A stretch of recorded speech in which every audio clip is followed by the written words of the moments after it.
Hey Year 5 and 6, today, as I said last week, we're going to be working with air dry clay to sculpt some animals for our Arctic diorama.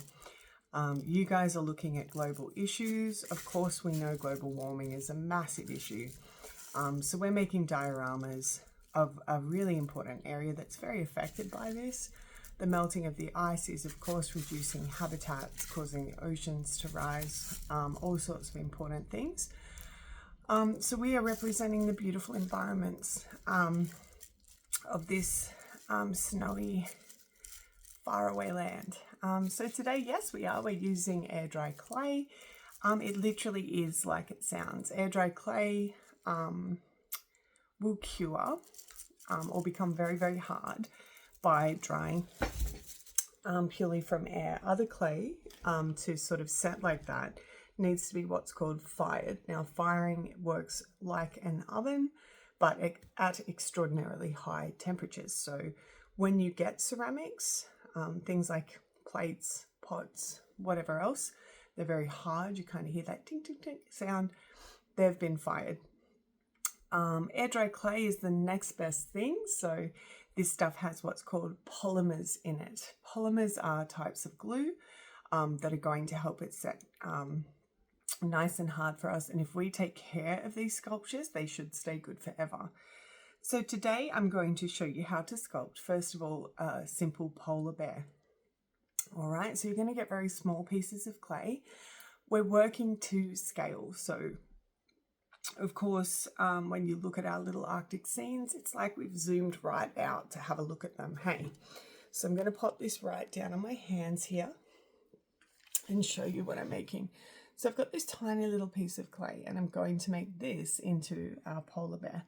Now today you guys are going to have toothpicks to work your clay when needed, and I'm going to show you what that means when we get to it. I'm just going to use the pointed end of my little fountain pen there. The main thing is that you use a point, and I'll show you what I mean when we get there. So there we go. There's my little piece of clay, and I'm going to roll it in my hands. I don't want to expose this to air for too long, so we're kind of trying to sculpt this pretty quickly. Pinching a little shape on the end there, pinching literally with my fingers. And this is going to be my polar bear's head. Now, polar bears actually have quite different little heads to other bears. They're sort of conical. Conical means almost cone-like, yeah? So I'll show you, just got that kind of shape. Now I want to sort of sculpt down my bear's back. So his back is kind of going to be flat to where his head is, okay? Now I'm pinching, look at that little shape down there. For his feet, I've just pushed it in, now I'm pinching it together, okay? And I'm going to make sure it's flat by just pushing it down on a hard surface. That's going to give me a flat base. All right, now I'm going to use the end of this paintbrush. Again, you have toothpicks, so go ahead and use them. Just going to push very gently in to create definition for those little feet. And again, this way. Again, the polar bears are different to other bears. Their feet are really thick, their legs are really thick, so I'm not trying to sort of squeeze these out and make them very, very well defined and thin, because ultimately they are not. So I'm going to pinch a little snout there for my bear and two little ears. Now, I'm not pinching those too thin. The reason being, when my clay dries, they will break off. So I do not want them sticking up too thin. Okay, now look, as I go, obviously things are happening where I'm like, oh, that's not the right shape. It doesn't matter, that's clay. You literally sculpt, you make it as you go. So now he's kind of got a hump on his back for mine. So I'm going to kind of try and push that down. Now I will have an exemplar for you, which means an example of this little fellow's shape. Okay, so that's pretty basic little fella. I'm going to give him these tiny little bumpy tails. They're deceptively gorgeous, deceptively cute, the polar bears. And when I say deceptively, it's because they are a very effective killer. Now, while I'm speaking, what I'm doing is rubbing these little cracks, and I'm doing this gently to make those disappear, okay? So that's something you're going to do once you've got your shape down. Yeah, interesting fact about the old polar bear. They're the only creature known, so at the moment, that actively hunts men, so, and women, of course, man. So what that means is, and they're excellent stalkers. They will hide. They're very, very hard to see, obviously perfectly adapted for their environment. They will skillfully hunt and seek out men in Arctic environments. They will literally hunt their prey for days if they have to. Yeah, there's records even from early explorers talking about the great bears following them, which is, pretty terrifying because they're huge. And, it's pretty hard to believe that they can be that dangerous, right? With those adorable little tiny noses and their little black eyes, but you don't want to see those up close. All right, so I smoothed off those cracks and I'm pretty happy with this little fellow. So what I'm going to do now with my detailing brush, I'm going to get a tiny little bit of black, and I will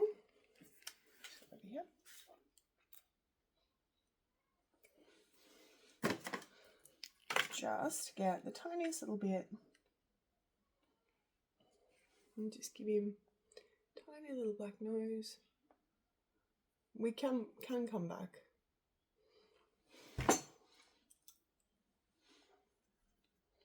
And do more of these. More of this rather later. Little tiny black nose. Pretty cute. And 2 little tiny black eyes. And good grief. Tiny, adorable polar bear. Now, for a challenge, I'd like you to make him a cub. So that's going to be a little tiny version of this, about half his size. Okay, so you're going to make a little cub for this little polar bear. Okay, so he's just there. Now, you can also make little creatures in the water. I'm thinking we might make an orca. Now, of course, orcas, the killer whales, excellent hunters. So I've got another little piece of clay here. This little fellow's off to the side. I'm going to write my name. I'll put KD on his little feet because you have to be able to find these guys. You've got to know they're yours. And trust me, in a classroom full of tiny sculptures, that will be hard if you don't put your name. So for my orca, what we're doing, we're just going to do his little back, or her or their little back coming out of the water. So I'm making a piece of clay. It's flat, yeah. So when orcas breach, which means come through the surface of the water, you can only really see their backs and their fins. So I'm going to pinch a little orca fin. They are a tall fin, the orca fin, not shark-like though. So they are quite tall and they are curved.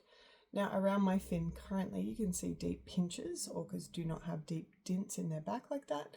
Again, it's sculpture, so I'm just going to work on it. If I need to correct an area, I can actually just take a little bit of clay from somewhere else and use it to kind of fill that gap. Okay, just like that. And again, I'll go over and smooth all those cracks. Okay, now this little fellow would need to be painted completely black. Okay, so look, once you put him down, it's just going to be a little orca breaching, and when we come back to that, we can add some foam around him, or we can add some ripples where he's sort of cutting through the water. So there's my second sculpture. So I've got my polar bear and a polar bear cub. Now for a little seal, tiny bit of clay again. I'm just going to make, look, I'm squeezing a little raindrop shape. This will be an Arctic seal, so this little fellow is white, and I'm just pinching, there we go. So I'm already imagining, look, that little bit down there on the end is his tail, this bit up here is his face. So I'm going to pinch out a little face for this cute little fellow, 2 little fins underneath. Now they're going to start looking like that. We're not making wings, believe it or not, they don't fly. So just going to pinch those into little tiny flippers. Again, not too skinny, not too thin, guys, because they'll break and we don't want that. Okay, there's that so far. Going to sit him up because they do sit up. They use their little flippers to hold them up. Another little tiny pinch of clay, and I'm going to make his tail, just making a long shape and then flattening it, not too flat, guys. Okay, the main thing is that all your pieces are not too thin.